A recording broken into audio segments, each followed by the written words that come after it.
Okay, as I was grinding, I ran into this guy. Yeah, it looks like it has a lot of HP. I never ran into this enemy before, to be quite honest. It looks like it's weak to light and fire attacks. Just an assumption. But since there's two enemies here that seem to be very dangerous, I am going to quickly dispose of them. A light attack, fire chase, royal flare, and I guess fire. Why not? Hopefully I'll get some critical hits. Oh, you bastard! Okay, looks like that thing can also attack twice. Oh, I got an item from it too. What the crap? I just have to kill this dragon really quickly. Oh, by the way, my Sake also got Soul Sculptor. And, well, whoops. It's pretty fast. And drains HP at a 1-to-1 ratio, as you can see. It's very nice to have around, I guess. Okay, let's see what item I got. Butcher. I expected that to be an axe, but okay. 56 attack, 102 accuracy, can't use a shield. What's this do? Additional effects, can induce deadly poison. Hello. Something about... I do believe it actually also makes your character immune to poison damage. And increases the power of poison damage by 25%. Oh my god, if you're running a character that can inflict poison, this is definitely an item you want to have. Okay. Hey there everyone, I'm back. Sorry. Okay, as you can see, I've done quite a bit of grinding. Now, I've learnt quite a few things on many of my characters, so let's take a quick look. Yomo didn't learn anything. But Truly learnt a single target fire move, and she also learnt this move here. What this does is that it will neutralize all land manipulation towards neutral, or very close to it. Not that useful, but you might use it later on, much later on. Sakia, she learnt 2 new moves. Soul Sculpture, I explained it before, it's a single target and drains HP according to the amount of damage you do to a 1-to-1 ratio. Now, this move. This is similar to Private Square. This is Perfect Square. What this does is that it stops time, but it's not a field effect. It stops the enemies. Now, because of that, it might not work. So it's not that useful compared to Private Square. Byakurat learned a lot of new things. First of all,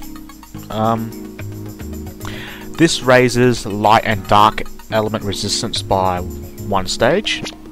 This is haste, it increases the speed of a character. Then we have weapon bless, or weapon breath, whatever. I'll call it weapon bless, I don't care. If anyone knows the exact translation for this, let me know. Or I'll just look up the English wiki later. I don't care. Anyway, this increases attack power on a single target by a large amount. This is spell enhance. This increases magic attack on a single target for a great amount. Now, this is elemental weapon.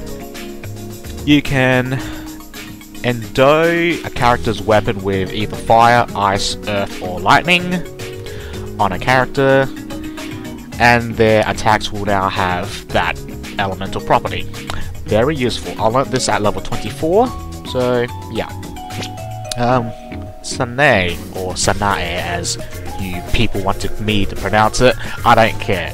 I'm not Japanese, so I'm going to call her Sanae, so deal with it. Okay. She learnt a new healing move, which has more healing. Yeah, my English is very well today. And she has a party-wide magic defense buff, which costs 1 bomb for some reason. I don't know. McCall doesn't learn anything. Ramu, she learned 2 new things. We have Dream Amulet. It is a full screen amulet attack, which is light based. Yeah. And she also learnt a healing move as well, which does not cost a bomb. Hooray! Marissa learnt 2 new laser moves. What is this? I think that's Earthlight Ray. Don't quote me on that. Anyway, yeah, it's a laser. What's this do? This is also a laser. Okay, they're both lasers, who cares? Aya. What's this do? I have no idea. Let me check.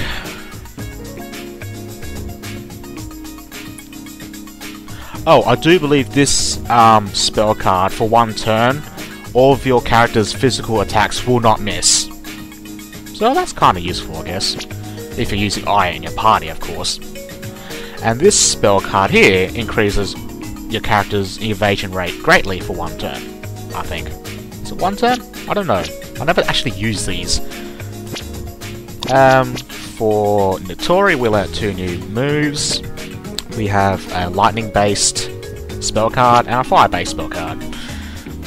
I do believe the lightning one is like an area of effect, and the fire is a piercing type attack, as in a horizontal row attack.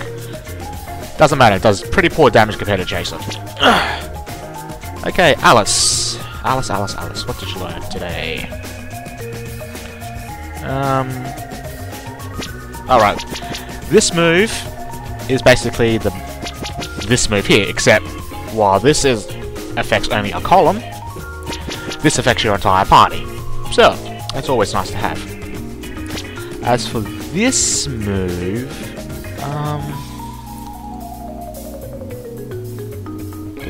there it is.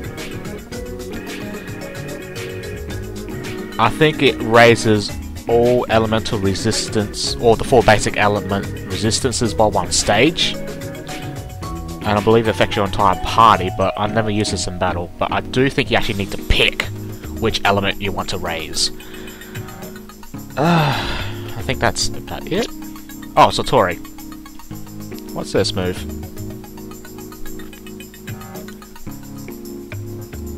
I do believe this poisons all enemies on the screen. And what's this move do? Evasion and speed decrease full screen. Okay. That's it. Okay, that's all that sorted out. As for Komachi, as you can see, for Yomu, I'm using an axe. Or before. Okay, the party I plan to use is Yomu, Patchouli, Sakia, Byakuren, and Sanae, with Mako as my commander. Okay, Yomu, I'm using her axe, or giving her an axe, because you can't make any of her unique weapons right now because you don't have the materials. But you can still use all of the spell cards and skills and whatnot with an axe. So that's why I put it on her. And I have an armor, then I have plus 15 accuracy, plus 10 physical defense, and some resistance to instant death. For Patchouli, I gave her... Alright, this is the Bardish I was talking about earlier in the previous video. It increases your thunder attacks by 20%. I'm not exactly going to be using lightning attacks, I'm just using it for the magic attack boost for now. For accessories, magic attack, increase damage using earth elemental. So yeah. The boss has a weakness to earth element attacks, which is why I'm putting this on. And I do believe this is a resistance to silence. I don't know why I have it on, I just have it on there for no reason. Sakia. Now, please note that this is her 2nd tier sword. This is very important, because its Slayer effect will kick in on the boss battle. So it's a very good idea to have this sword. And, well, this armor gives defense some resistance against slash attacks, which is very useful for this boss fight. Plus 4 strength, plus 10 physical attack, and... why do I have this on? I don't need this. That's not going to affect anything. Byakuren. this gives some resistance to sleep, paralysis, and petrification. I mostly have it here for the paralysis resistance. And then I boosted her agility a bit and gave her an induction accessory, because I'll be using her to debuff Kamachi for this fight. Sanae, pretty much very high, well actually, yeah, very high resistance against instant death. Very useful for this fight, because you don't want your Sanae to die. And I gave her the paralysis resistant accessory as well, to make sure that she doesn't get disabled in some way and then I'll get screwed. Then I boosted her speed and status resistance, just to make sure. And Nicole doesn't really have anything. I think that's it. Actually, I'm going to get rid of this agility accessory. I'm going to put in that slash accessory.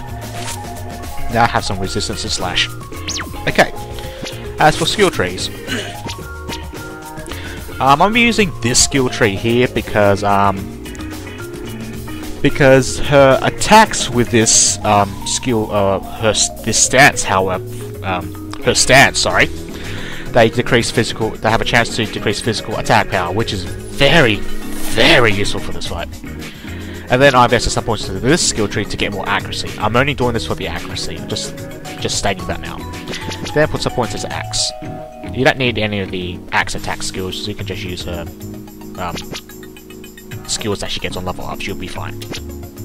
For Patchouli, I invested some points into here to get some magic attack, some points into here to get some elemental damage, and just 2 points into here because I only need the magic cooldown, I think. That's not a very good idea, is it? You know what? I'm going to change this a bit. I'm going to take off I'm going to take off a point there and put some into here. Okay, that's better. Yeah, that's a lot better. Okay. Sakia, max skill tree in a two-handed sword because you need that last attack that you get. Then I'll put points into here for the attack boost. Same with here. And I've got 3 points into here to increase her death resistance by 1 stage. For Byakuren, I maxed out her debuffing skill tree. Then some points into here. Yeah, that's about it. Sanae, 4 points into a buff skill tree. Any points left over I put into a healing skill tree. Mako, I need to change you up a bit, because I just need you to revive people, so I need some bombs. Bombs here. Do I get bombs here? Yep. Bombs here? Yep. So let's put points into here to get bombs. Excellent. That's perfect. Okay, so my Mako has 6 bombs now, so I can revive 6 times. Excellent. That's all that settled out. I'm using this formation just because I don't know the formation bonuses, but from what I'm seeing, I think the front row has a boost in attack power, and I think the back row gets a boost in magic power. And I think the person in the middle has a defense increase. I'm not sure. I'm just using this formation just because. I don't want to use the Phoenix formation for now, because Sanae isn't tank enough.